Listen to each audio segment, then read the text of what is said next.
Bien, vamos a comenzar entonces y vamos a Libro de Números, capítulo 17. Libro de Números, capítulo 17, y nos quedamos la última vez. Bueno, hoy vamos a continuar con nuestra serie Temas de Torah. Temas de Torah, vamos a través de la Torah, por ahora, por temas, por capítulos, tratando de encontrar alguna enseñanza para nuestras vidas. Todavía tenemos un buen recorrido que caminar en el libro de Números, mucha enseñanza, muchas cosas que el pueblo de Israel vivió, muchas cosas que el pueblo de Israel nos enseña. Bien lo hemos repetido una y otra vez. Shaul de Tarso dijo, todo lo que está escrito es para nuestra enseñanza. ¿Qué hemos estado viendo en clases pasadas? Bueno, especialmente en el capítulo 16, ¿no? Que ya empezamos a estudiar, o que ya estudiamos, la rebelión de Koraj. Koraj, un levita de la casa, pues, de la tribu de Leví, que de pronto, a raíz de toda la situación que se está dando en Midbar, en el desierto, y el anuncio ya dado por el Eterno de que le dijo que al pueblo de Israel que ya no iban finalmente a entrar a la tierra, que por la queja, por el desprecio, por la falta de fe que tuvieron para recibir la promesa y tomarla, entonces su consecuencia iba a ser que iban a estar 40 años en el desierto postrados, ¿verdad? Iban a andar postrados, iban a andar vagando. Qué interesante, hemos aprendido esto también, que el Eterno nos enseña que actitudes, y otra vez estamos hablando y estamos en la semana de ¿qué? De panes sin levadura, de matzot. Fíjense, el pueblo de Israel. A ver, ¿alguien recuerda? Buenos estudiantes. Pregunta de examen. Ahí van rápido, ¿verdad? De 20 años para arriba, ¿cuántos fueron contados de todo Israel? 656,000. ¿Qué más? Algo así, ¿verdad? 600,000 y algo, y pico. Bueno, ellas se habían separado, básicamente, los levitas estaban contados aparte. Pero fíjense nada más, Koraj y unos cuantos más, ¿verdad? Leviim y unos cuantos reubenitas. Ahí está, 603,500, gracias Yerusha. Está opinando Yerusha, ahí está, no está en el chat, pero está aquí. Gracias. Un poco de levadura leuda toda la masa. Koraj y unos cuantos líderes, dijimos que eran líderes, ¿verdad? Ya habían hecho ellos su sindicato, ya habían hecho ahí su AC y todo, ¿verdad? Ya iban los derechos humanos. ¿Se acuerdan que hablamos de esto? Ellos decían que tenían derecho, pero se estaban rebelando en contra del Eterno. Eran unos anarquistas, básicamente, ¿no? Y un poco de levadura, y siempre en la escritura nos muestra eso, un poco de levadura empezó a leudar toda la masa. Pasó con ¿quién más pasó? A ver, de lo que hemos estudiado antes, ¿se acuerdan? ¿Quién más? Creo que está viciando un poquito, pero...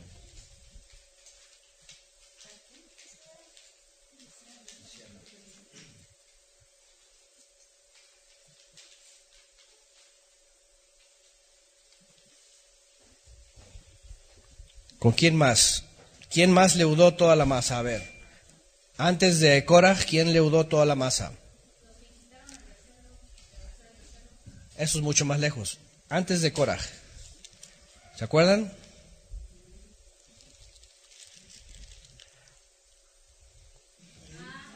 Los espías. Aquí, recientemente, antes de Koraj, los 10 espías. 10 espías leudaron a todo Israel. 10, nada más 10, a todo Israel. Antes de los 10 espías, bueno, Miriam y Aarón cuando murmuraron, hasta ahí se quedó. Pero si se hubiera ido un poquito más allá, también hubiera leudado a todo Israel. Poquito antes de Miriam y Aarón, aquellos que tuvieron, ¿se acuerdan de la chusma? 11:4. Números 11:4, la gente extranjera, que en unas versiones dice la chusma. la gente extranjera, los extraños, los extranjeros que vinieron a Israel, y aprendimos mucho de eso, porque nosotros somos extranjeros que venimos a Israel y tenemos que saber comportarnos en medio del pueblo. Entonces, antes de Miriam, estos también leudaron a todo Israel. Y la verdad de las cosas es que si nos vamos hasta atrás, ¿hasta dónde llegamos? Hasta el principio, un poco de levadura leudó toda la masa. Qué interesante el mensaje de Matzot. Para este Matzot, pues otra vez también recordar, vámonos otra vez, Números capítulo 17, cómo Koraj y su séquito estaba leudando toda la masa. Y el Eterno iba a acabar con esa masa, iba a hacer nueva masa. A Moshe le dijo, ¿sabes qué? Tú solo, haz un lado, voy a hacer nueva masa contigo, nada más. En otras palabras le dijo, voy a hacer descendencia de ti. Y hazte un lado porque a todos los voy a barrer. Moshe intercede, ya aprendimos esto, pero también el Eterno le había revelado a Moshe que sí, ciertamente es misericordioso, tardo para la ira, ¿verdad? Pero que no tiene al culpable por inocente. Cuando dice no tiene por el culpable, por inocente al culpable, más bien por inocente al culpable, es cuando ya dice, estos sí, deliberadamente transgredieron y tienen que tener su merecido, y ya lo vimos, ¿no? Koraj, lo que pasó con Koraj. En el capítulo 17 es la conclusión de lo que estos hombres finalmente quisieron o provocaron al Creador. Moshe les dijo, finalmente le dijo a todo Israel, el Eterno se va a mostrar y Él va a mostrar quién es quién, ¿verdad? ¿Quién es quién? Y entonces vamos a ir leyendo el capítulo 17. Vamos a comenzar, capítulo 17, verso 1, dice: Luego habló el Eterno a Moshe diciendo, habla a los hijos de Israel. Sí terminamos el 18, ¿verdad?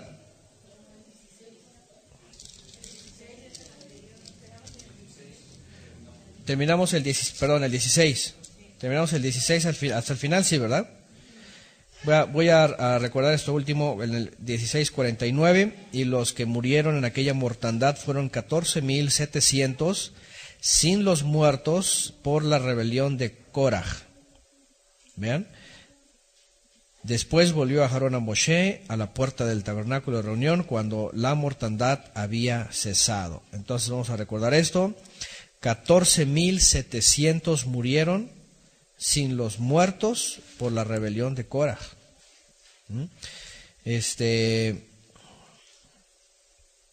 Y bueno, ahí concluye esa parte. En el capítulo 17 dice entonces, luego habló el Eterno Moshe diciendo, habla a los hijos de Israel y toma de ellos una vara por cada casa de los padres de todos los príncipes de ellos, 12 varas, conforme a las casas de sus padres, y escribirás el nombre de cada uno sobre su vara. Y escribirás el nombre de Aarón y sobre la vara de Leví, porque cada jefe de familia de sus padres tendrá una vara. Y las pondrás en la tienda de reunión, Ohel Moed, delante del testimonio, donde yo me manifestaré a vosotros. Y florecerá la vara del varón que yo escoja. Y haré cesar de delante de mí las quejas de los hijos de Israel, con que murmuraban contra vosotros. Haré cesar las quejas. En torno, obviamente, al reclamo de Koraj, porque se siguió quejando Israel. A Israel y toda la humanidad hasta el día de hoy. Hasta el día de hoy. Toda la humanidad. Entonces dice 6, y Moshe habló a los hijos de Israel, y todos los príncipes de ellos le dieron varas, cada príncipe por las casas de sus padres, una vara, en total 12 varas, y la vara de Aarón estaba entre las varas de ellos. Y Moshe puso las varas delante del Eterno en la tienda de reunión, y aconteció que el día siguiente vino Moshe a la tienda de reunión, y aquí que la vara de Aarón de la casa de Leví había reverdecido y echado flores y arrojado renuevos y producido almendras. Fíjense nada más. Entonces sacó Moshe todas las varas de delante del Eterno a todos los hijos de Israel, y ellos lo vieron y tomaron cada uno su vara. Qué impresionante, ¿no? Porque, ¿qué podían esperar ellos? ¿Qué resultado podían esperar?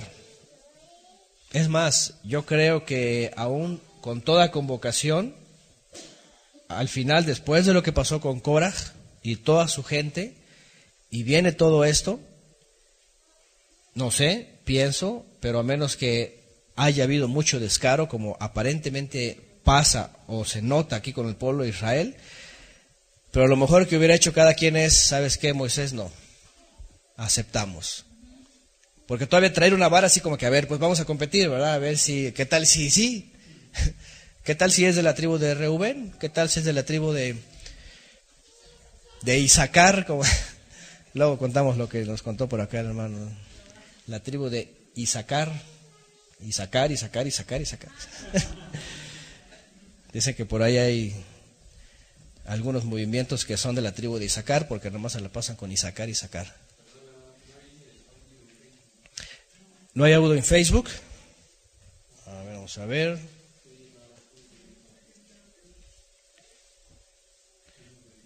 ¿Un ruidito?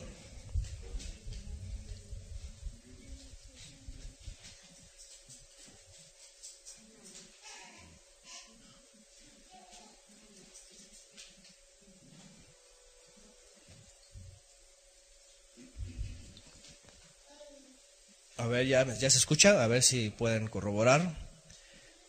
¿No? A lo mejor falló aquí mi tecnología.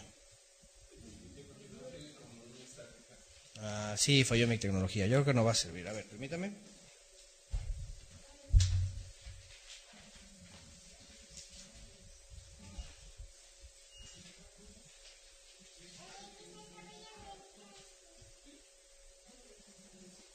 Ahora sí voy a ocupar la pila, hermano. No, está bien.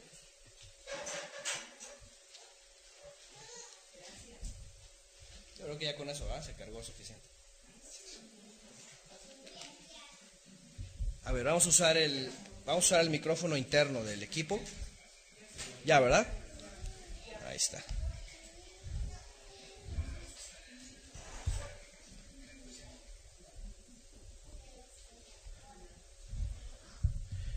A ver, también que no esté muy lejos porque... Ahí está, yo creo que ya me va a escuchar bien. A veces falla la tecnología.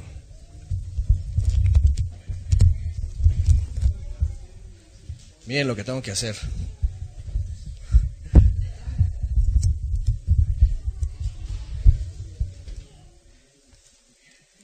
Ahí está.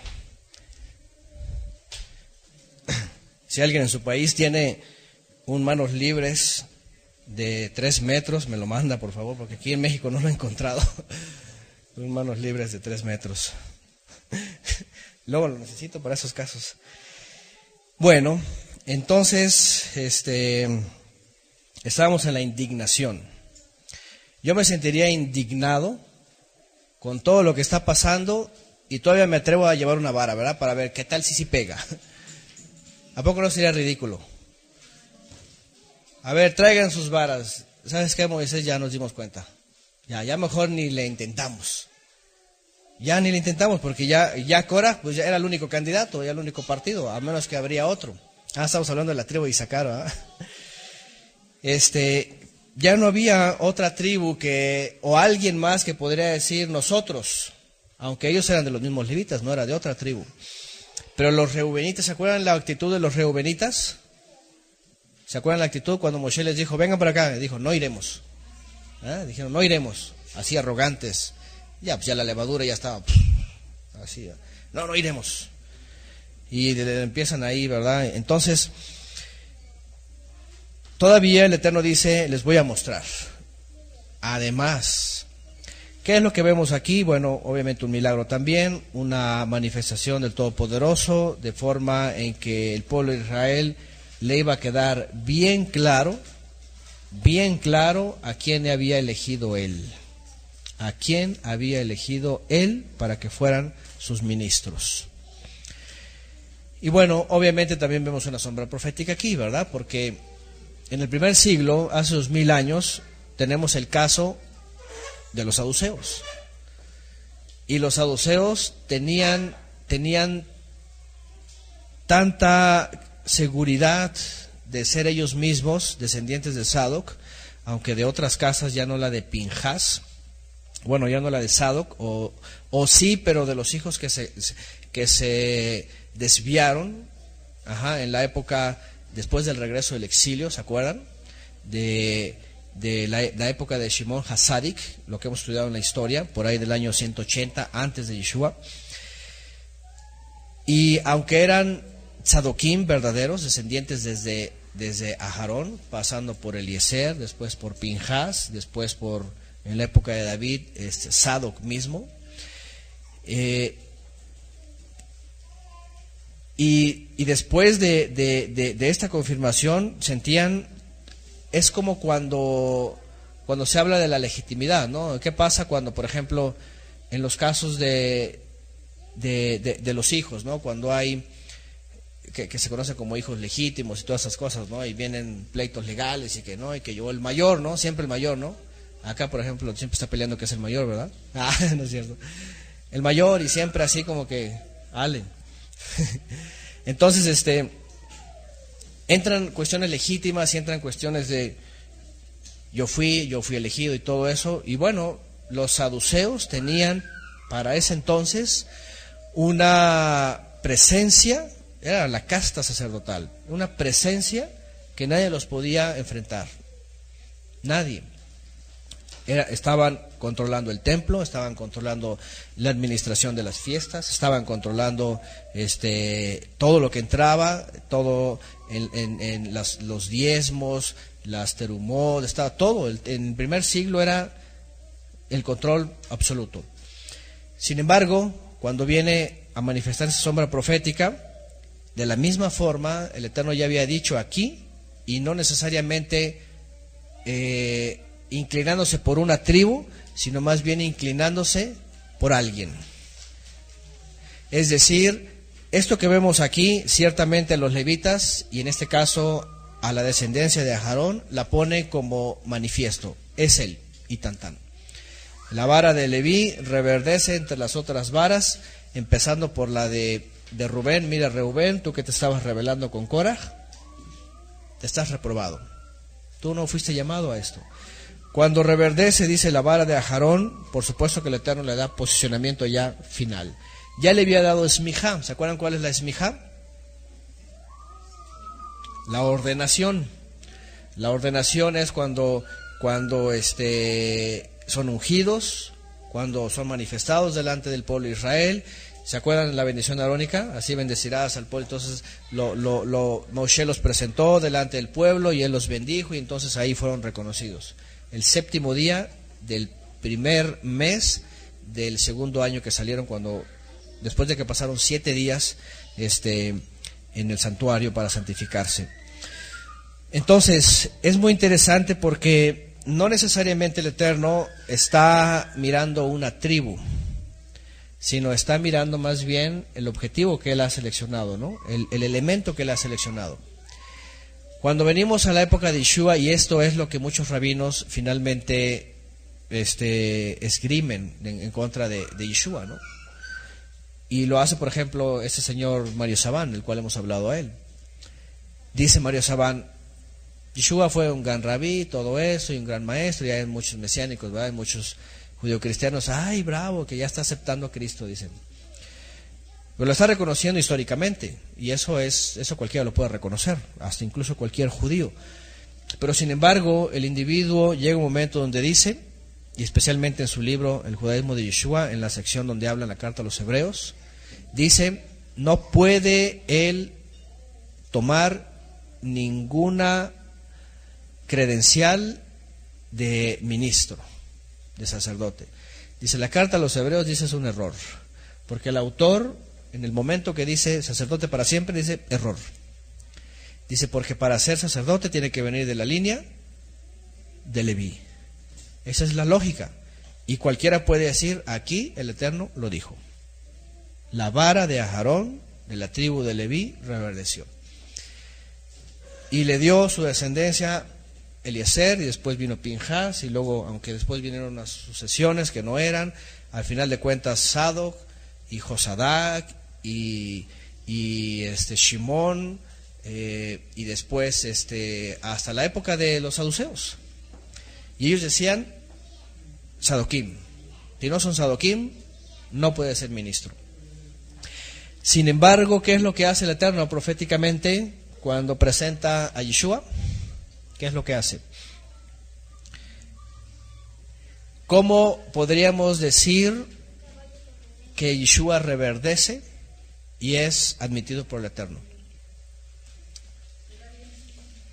Bikurim, cuando se da a sí mismo como una ofrenda, mejor que la entregaban los sacerdotes terrenales, ¿verdad? Y es aceptada, y además, ¿qué dice?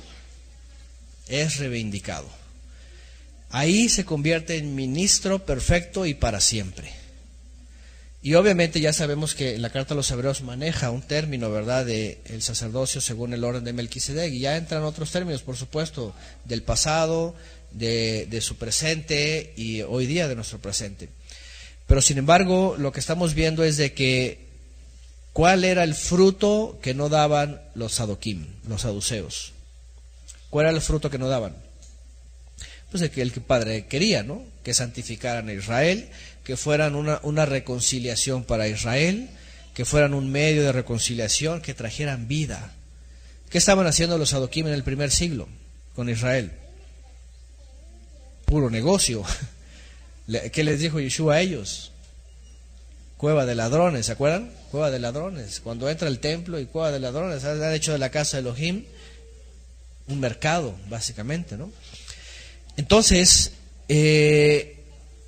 interesante porque no se trata de una tribu, sino se trata de un propósito divino. Y el Padre nos muestra en el Brit Hadashah, en la obra de Mashiach, que Él siempre dio fruto. Y ahí está el punto. Él siempre dio fruto como, número uno, obedeciendo, número uno, cumpliendo las profecías, como cuáles, por ejemplo, siempre se citan cuáles: sanar al cojo, darle vista al ciego, ¿verdad?, levantar a la viuda, todo esto, ayudar, es decir, y en un tono más espiritual, más que físico en realidad, porque finalmente vino a restaurar a Israel. ¿Qué es lo que pasaba con los saduceos? Es como si habláramos hoy día, y todos los mexicanos sabemos esto, ¿verdad? Es como si dijéramos, ahora sí el próximo presidente priista, ahora sí nos va, ya todos se rieron, mira, es una broma. En el primer siglo decían, ahora sí la siguiente casta sacerdotal saducea, esa sí nos va a santificar y nos va a llevar al Padre, y ahora sí va a venir el reino mesiánico. Es como decir el nuevo PRI,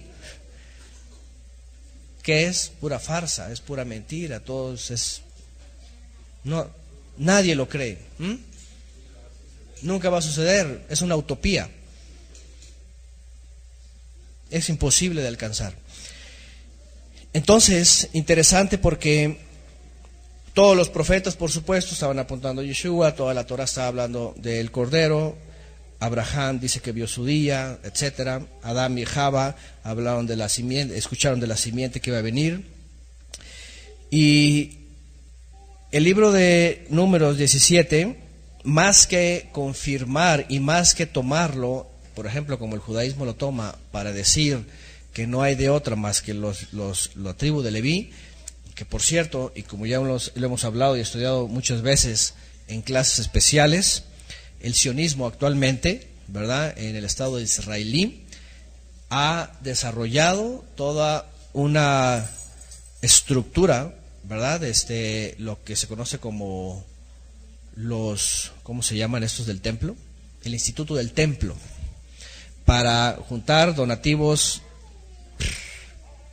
de inmensa riqueza, y entre eso ordenar supuestamente a levitas, que supuestamente ellos dicen que son levitas, ¿verdad?, para que se incorporen nuevamente al servicio del supuesto templo futuro, ¿no?, para que sigan saqueando, saqueadores.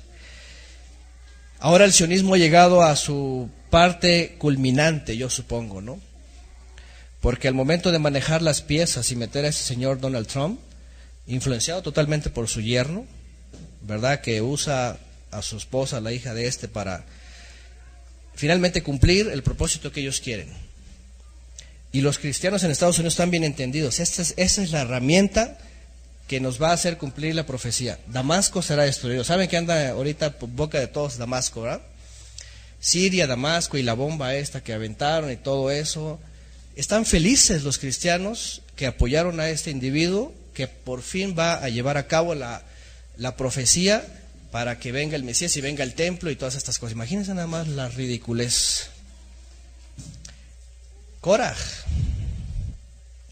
Yo sé, yo entiendo que hay gente que no, que es bueno, que es cristiano, que ayuda, que saben que no se dan cuenta de la figura que hay detrás de esta persona. Más porque está controlado por el sionismo. Eso no cabe duda. Puede tener sus cosas que digan sí, le aplauden y todo, pero si lo vemos desde el punto de vista profético y bíblico, ahora sí que es la herramienta perfecta de Satanás para concluir el engaño más grande, ¿no? Porque todos ya están que ya ahora sí el Ciro, que habría de venir y que ahora sí ya Damasco va a ser destruido. Porque imagínense, nada más para hacer cumplir una profecía mesiánica, están deseando que una ciudad sea destruida. Imagínense nada más, o sea, póngase a pensar eso, oye, muy creyente y mucha Biblia y todo, pero deseando que una ciudad sea destruida para que se cumpla otras profecías, espérame, estás cayendo en la locura, no hay cordura ahí. Muy interesante porque un día alguien me preguntó, oye, que Siria y que todo eso, les digo, miren, ¿por qué Alepo? ¿Saben? La ciudad de Alepo está destruida. ¿Han visto esos drones que meten y graban y ven una ciudad destruida?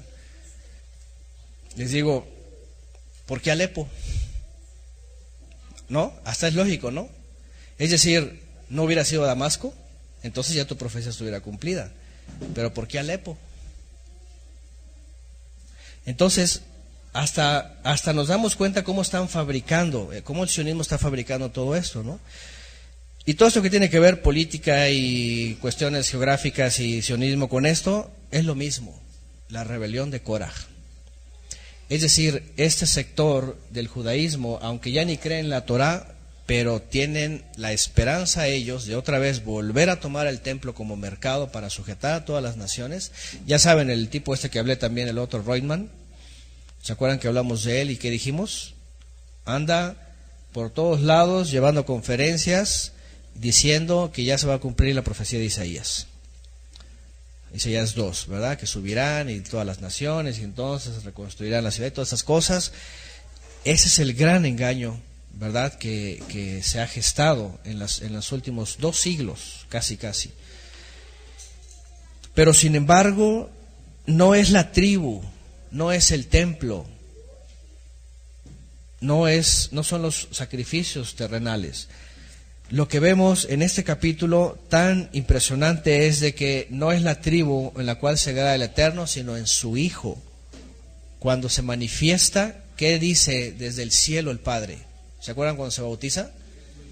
Este es mi Hijo amado, en Él tengo contentamiento. ¿Por qué no salió una voz del cielo y dijo, estos son los saduceos amados míos, en los cuales tengo contentamiento? O los rabinos, ¿verdad? O los celotes, o los esenios, ahorita que está de moda grupos. ¿Por qué no dijo, estos son los esenios míos amados en los cuales tengo contentamiento, porque guardan el calendario que yo quiero? No, al contrario, les dijeron herejes, quedaron excluidos. Y 2 veces, y una tercera vez, la onda me dijo la hermana, ¿verdad? Que el Padre se refirió a Yeshua, ¿no? Una tercera vez me dijo cuando estábamos en Shavuot allá en Aguascalientes, ¿sí, no? Que se acordó el hermano Raúl, una tercera vez hace alusión el Padre a su Hijo como aceptable. ¿Se dan cuenta? Es decir, Números 17 nos da la clave para poder saber, así por encima incluso del judaísmo y cualquier erudito, por supuesto, que el Eterno tuvo contentamiento con Yeshua, su Hijo, el cual no solamente lo hizo ministro, sino lo hizo rey, lo hizo heredero de todas las cosas.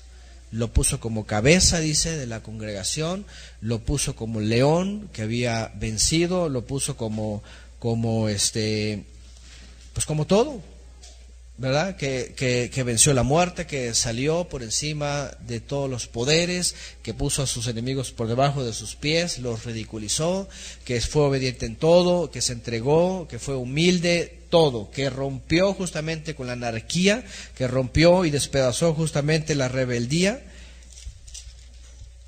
de Korah,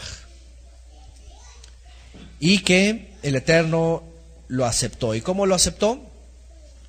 ¿Cómo podríamos decir que lo aceptó? ¿Cómo aceptó el Padre pues toda su obra? Pues levantando de los muertos, es lo que dice.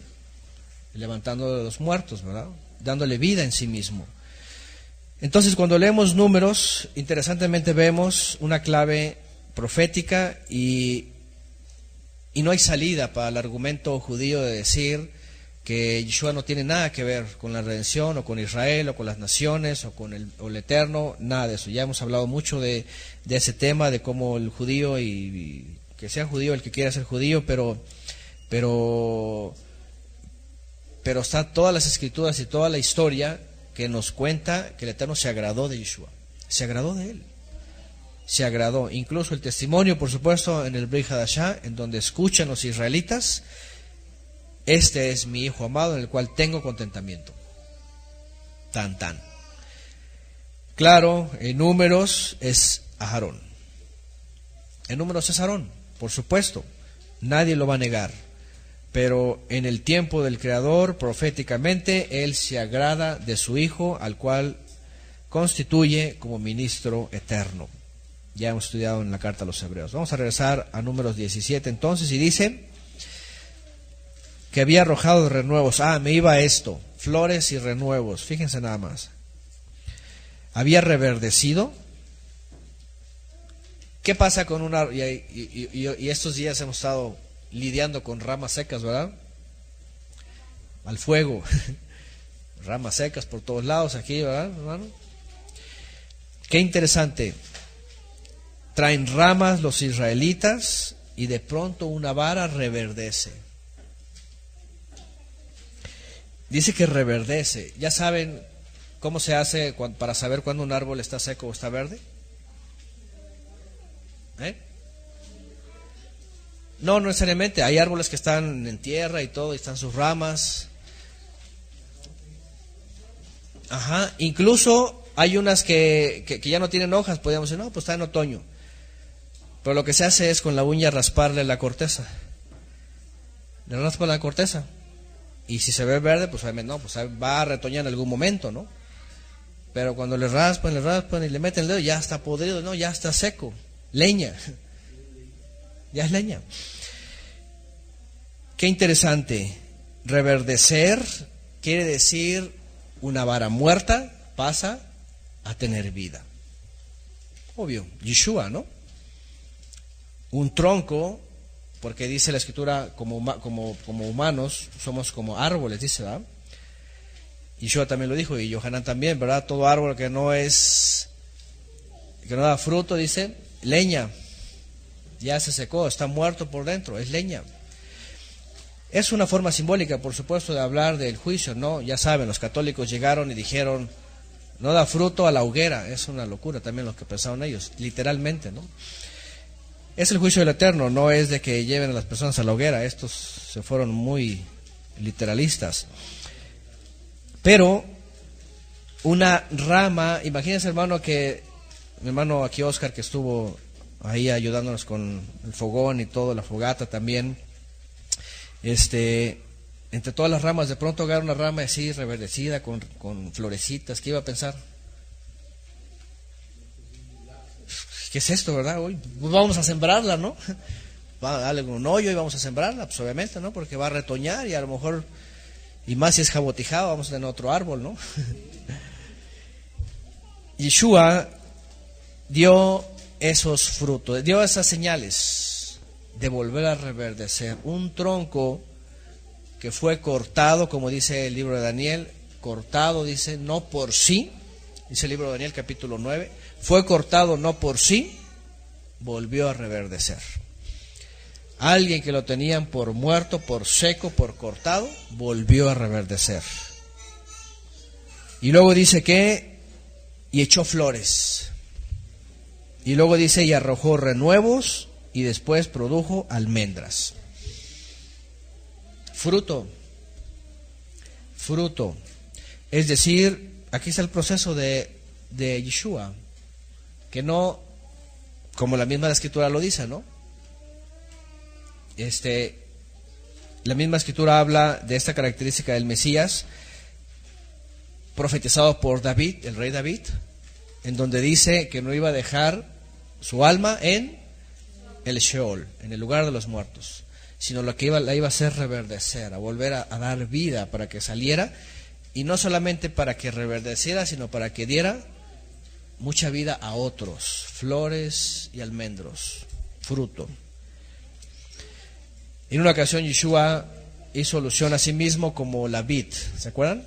Dice, yo soy la vid, vosotros los pámpanos, los racimos llenos de uva. Aquí hay un racimo, amén, que está colgado de Yeshua. Aquí hay un racimo porque yo veo muchas uvas, si son de Mashiach somos un racimo, un pámpano, una rama que tiene frutos. Fíjense, reverdeció y sigue dando frutos en todas las naciones. Igual, y no es por nada, pero o igual hubiéramos sido nosotros los saduceos, que nos hubieran dejado en nuestras manos hace 2000 años el ministerio de reconciliación, ¿hubiéramos hecho algo? La verdad que no, nos corrompemos, como seres humanos nos corrompemos. Es como todo, mucha gente tiene buenas intenciones y dice, sí, me voy a lanzar, yo voy a ser diputado, o voy a ser presidente, y cuando llegan ahí, ¿qué? Se corrompen.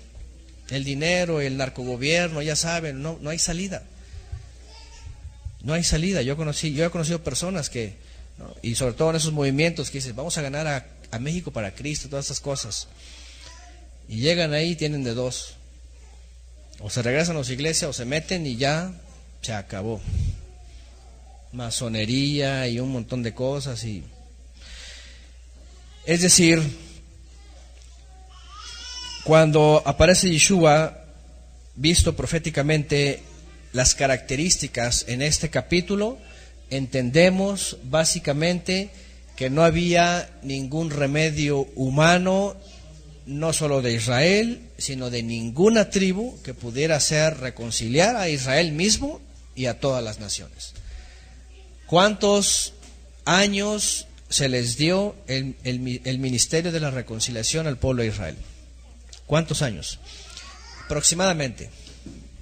Bueno, ¿cuántos siglos? Pues así es más fácil. ¿Cuántos siglos tuvieron en sus manos el ministerio de la reconciliación? A ver, 13, muy bien, justamente desde Aarón, desde que salieron de Egipto y comienza este ministerio hasta Yeshua.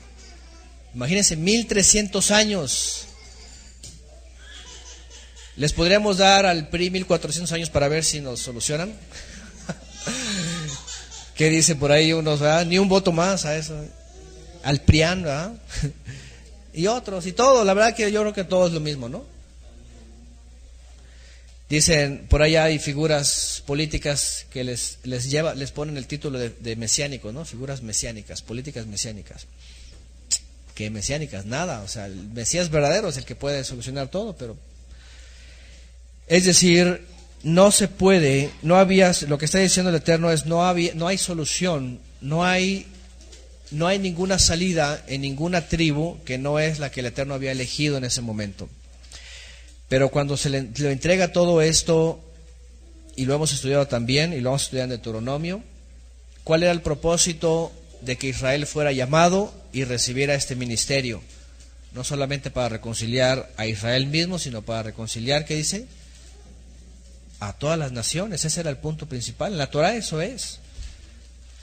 Me serás luz en todas las naciones. También viene esa referencia en la Torah. Pero, ¿qué hizo Israel? No pudo. Y no solo porque sea Israel. Si hubiéramos estado nosotros ahí, ¿qué hubiéramos hecho? Tampoco. Lo que está diciendo el Eterno es, no podemos salvarnos a nosotros mismos. Eso es lo que está diciendo. Y lo que está diciendo es, yo voy a elegir a uno que lo voy a aprobar y que le voy a dar vida otra vez en sí mismo, y para que en sí mismo tenga más vida. Y ese es Yeshua, no hay ningún otro más. No hay nadie que se levantó de entre los muertos de esta forma y haya sido exaltado. El mismo judaísmo, a mí me impactó un día que hace tiempo que escuchaba un shiur cuando estudiaba el judaísmo, y escuchaba a un rabino y hablaba del asunto de la autoridad, de la muerte, todo esto, del futuro. Y así él, muy natural, obviamente sin tomar en cuenta la obra de Yeshua y el testimonio, por supuesto, que vemos en el Brit Hadashah y de todos los israelitas que creyeron, decía un rabino, dice, no podemos hablar del futuro o hablar de la muerte, dice, porque nadie ha salido de la muerte, nadie ha venido de la muerte dentro del judaísmo. Él lo decía así, ¿no? Pero obviamente porque han excluido a Yeshua, porque Yeshua sí regresó de la muerte. Ellos no tienen respuestas de qué hay más allá de la muerte, porque la pregunta que le hacía a un individuo ahí era, ¿qué sabemos de más allá de la muerte? ¿No? Dice, no sabemos nada porque nadie ha venido de la muerte. Ahora, ¿nosotros qué sabemos de más allá de la muerte? Que hay vida eterna, que hay vida eterna, que hay un paraíso preparado, ¿verdad? Que el Eterno ha ampliado su sukkah, que ha creado habitaciones para nosotros, moradas eternas, que hay una esperanza viva. Entonces, a veces ni el mismo judío tiene la seguridad de qué hay en el futuro o después de la muerte. Este rabino decía, en el judaísmo no podemos decir eso porque nadie ha vuelto de la muerte. Pero qué error, porque el mismo judaísmo sabe, pero ha negado que hay uno que ha regresado de la muerte, y es Yeshua. Es Yeshua HaMashiach, y por eso sabemos qué hay después de la muerte. Es decir, no se acaba, porque también, por otro lado, ¿cuál era el punto más grave de los fariseos en el primer siglo respecto a esto? No creían después, decía la muerte y se acabó, no hay resurrección. Porque ellos eran muy caraim, decían ellos, muy escriturales. Y decían, muéstrame un solo referencia en la Torah, en el Humash de resurrección, y no lo vas a encontrar. Literalmente, obviamente ellos a la literalidad, porque sí hay muchas alusiones de la resurrección, ¿verdad?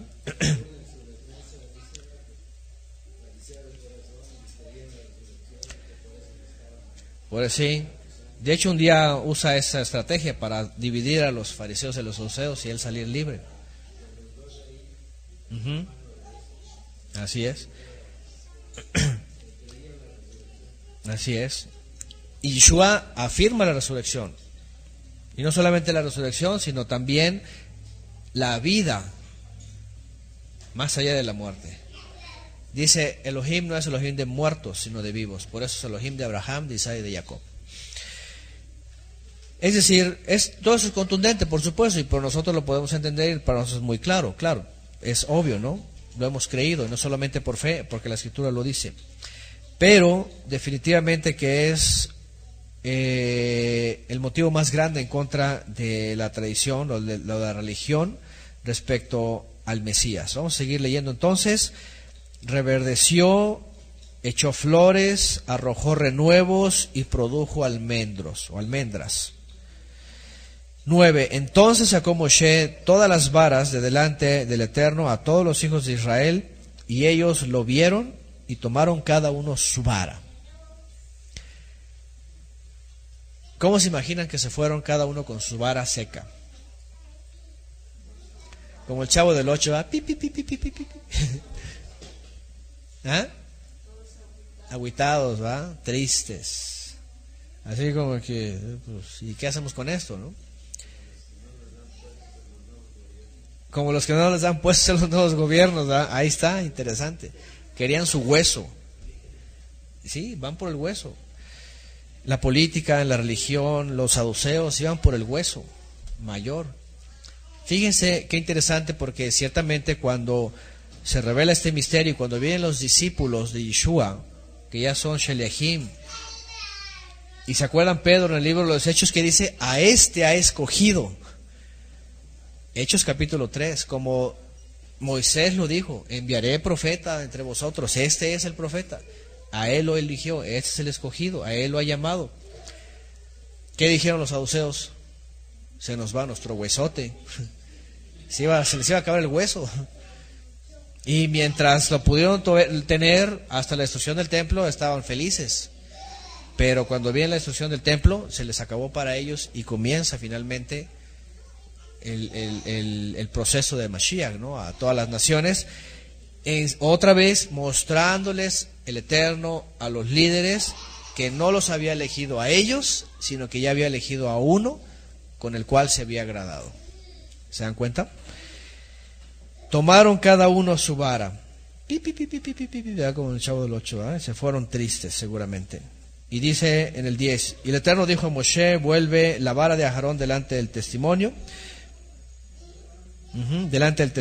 para que se guarde por señal a los hijos que rebeldes, y harás cesar sus quejas de delante de mí para que no mueran.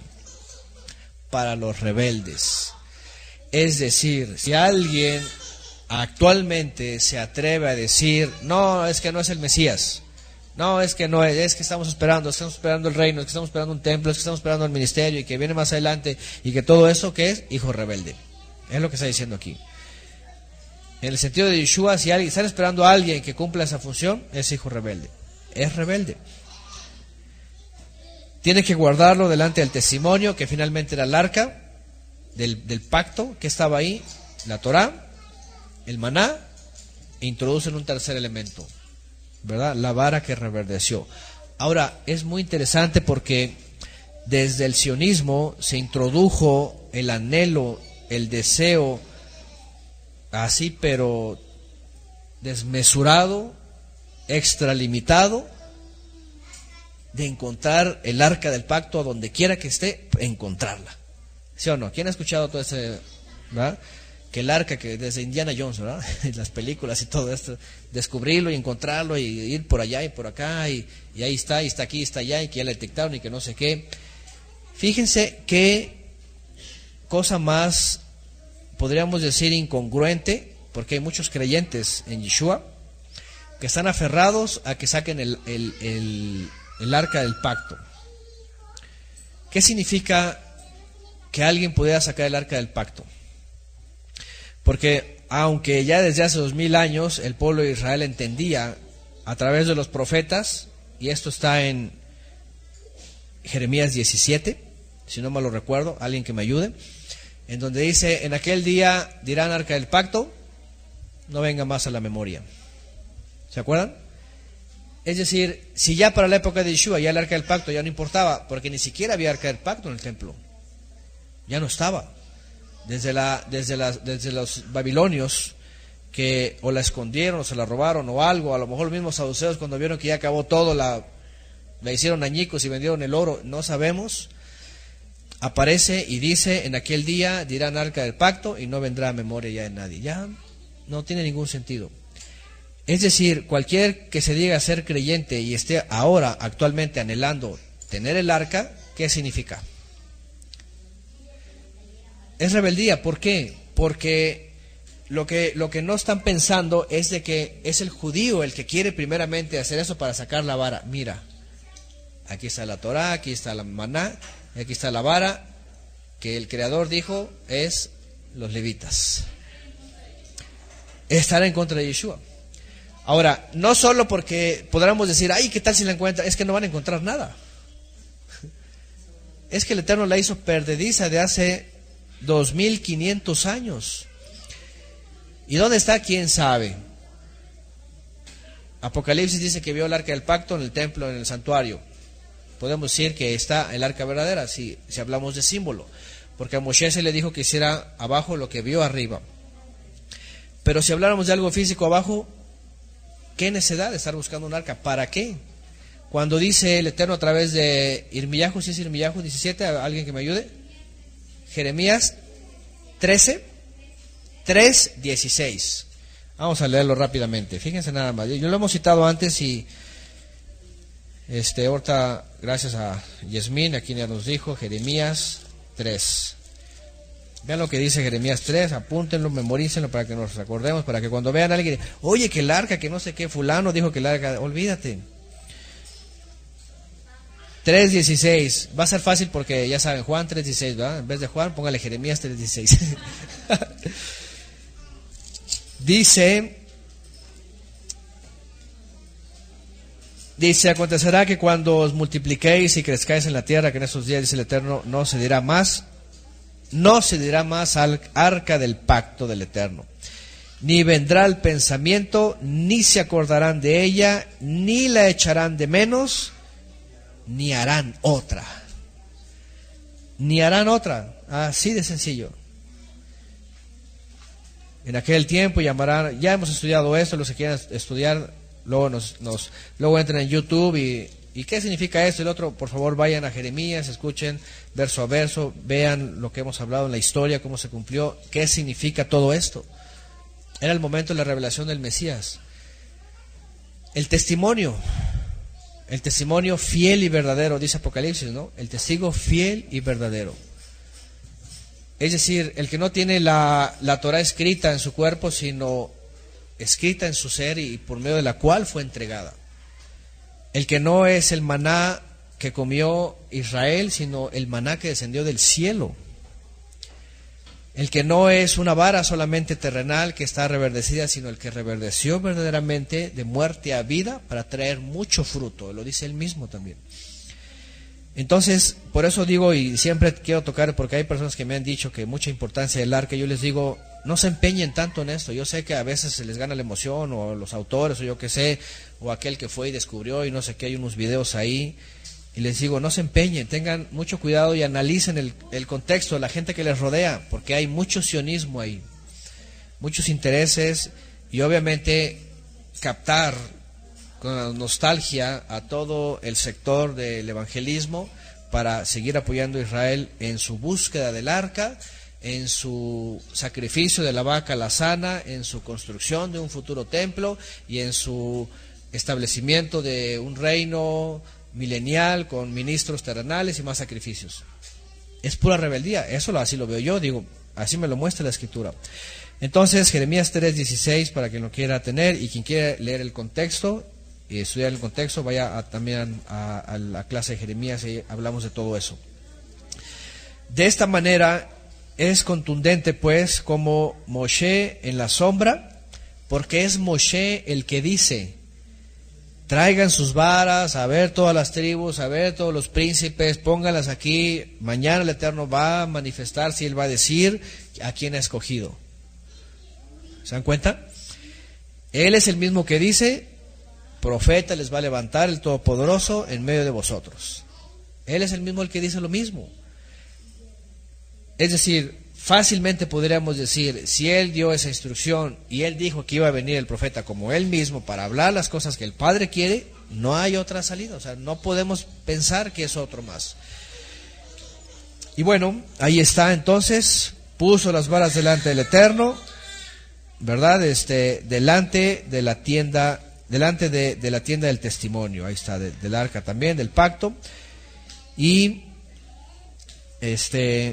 cada quien tomó su vara, dice, y bueno, y se fue obviamente, ¿no? Y dice en el 17:10, y el Eterno dijo a Moshe: vuelve la vara de Aarón delante del testimonio para que se guarde por señal a los hijos rebeldes. Ahora, esa señal iba a permanecer ¿hasta cuándo? Hasta la venida de Mashiach. De hecho, incluso, como sabemos en la historia, después de la deportación babilónica, que en donde se entiende que los levitas la escondieron, la ocultaron, o nadie sabe qué pasó en el sentido del lugar, a partir de ahí se acabó ese testimonio. Y quedaron solamente el testimonio de los profetas, el testimonio de los profetas. Pero ya era el tiempo en donde, según lo que entendemos, el libro de Daniel, el libro de Ezequiel, el libro de Isaías, era la última etapa para Israel, desde el último profeta hasta que apareciera el Mesías. Porque Zacarías y Malaquías, que fueron los últimos y vieron la construcción del segundo templo,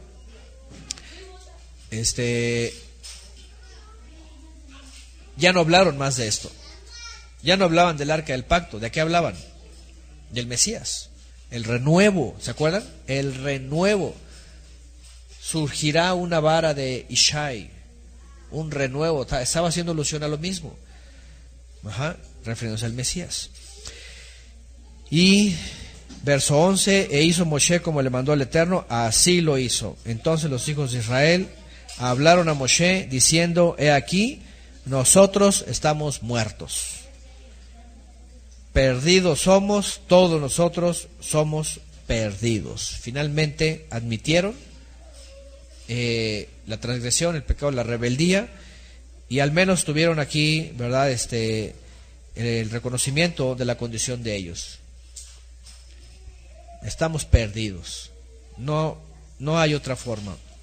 13, cualquiera que se acercare, el que viniere al santuario del Eterno, dice, morirá, en el sentido de que el que quisiera tomar un lugar, ¿verdad? ¿Acabaremos por perecer todos? Pregunta. Y ahí todos dicen esto, y de ahí entonces finalmente el sacerdocio es respetado. A partir de ahí es respetado, aunque tienen sus altibajos, por supuesto. Ya dijimos que cuando entra finalmente la tierra prometida, es la época de Pinhas. Cuando muere Pinhas, su heredero no sale a ministrar. Dice que en Israel hubo una generación que no conocieron al Eterno después de Yehoshua, y cada quien hacía lo que bien le parecía, y después surge el ministro, ¿verdad?, que es Elí, que no era del sacerdocio de... era levita, pero no era del linaje que se había elegido de Pinhas. Y luego viene Shmuel, que tampoco era, en este caso no era levita, y hasta que finalmente se toma otra vez su lugar en la época de David. Después de Saúl viene Sadoc o Josadac. Y agrega, vamos a irnos a esta otra parte, mientras, no sé si ya pusieron aquello. ¿Ya lo pusieron? Ok, entonces para no se lo vaya a deshacer, ¿verdad?, y luego se atole. Sí, porque le sigo, nos vamos a tomar atole al rato, ¿eh? Ajá. Entonces, es contundente, y también sería bueno aquí detenernos porque eso es importante. Siempre cuando vamos a la Torah, por eso vemos que es... Ya se va a caer aquí Los hermanos han de haber mareado, ¿eh?, los que están en Facebook, ¿verdad? Entonces, es, ¿cómo podría decir? Increíble, ¿verdad? Verosímil. Pensar que la Torah ya no tiene parte de nuestras vidas, ¿no?, que ya no nos va a enseñar nada, que no tiene ningún fundamento, que ya la podemos dejar, que al contrario, miren todo lo que la Torah nos puede dar para secundar al mismo Mesías. Es decir, y Yeshua lo dijo así, ¿se acuerdan? Escudriñen la Escritura, ¿verdad? Dice, porque a vosotros parece, dice que ellas tienen vida eterna, dice, ellas hablan de mí. ¿Sí? Ellas tienen vida eterna. ¿Quién es la vida eterna? Es Yeshua, y aquí está. Es un elemento fascinante, la vara que reverdece de la muerte a la vida para traer mucho fruto, ¿verdad? Eso yo creo que es lo más impresionante aquí. Vamos a orar. Padre, gracias, Padre, por la Torah que nos das, que has dejado como un testimonio, la cual incluso, no como el arca del pacto, que un día, como tú lo dijiste, no se echaría de menos, que ya no habría por qué recordarla, no habría por qué buscar, ni siquiera hacer otra más. Pero la Torah vigente nos manifiesta, nos recuerda, nos tiene como testimonio esa sombra, ese misterio revelado de Yeshua. Gracias, Padre, porque en la misma Torah, como mismo Yeshua lo dijo, y es que Él no tendría por qué temer para nada de la Torah, sino al contrario, exaltarla, porque ella misma habla del mismo Mesías. Ella misma nos da las características, ella misma nos apunta al Mesías. es la meta, el Mesías, de toda la Torá. No podríamos excluir la Torá porque sabemos que es justamente quien nos lleva al Mesías. Como dice Shaul de Tarso, el fin de la Torá, la meta, el propósito de la Torá es llevarnos al Mesías.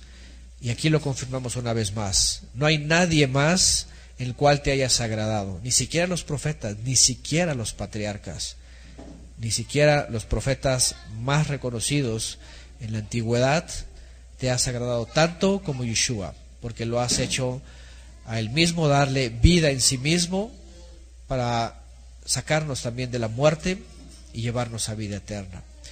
Gracias, Padre, por este testimonio, por esta escritura en la cual, Padre, confiamos y nos aferramos a ella. En el nombre y por los medios de Yeshua.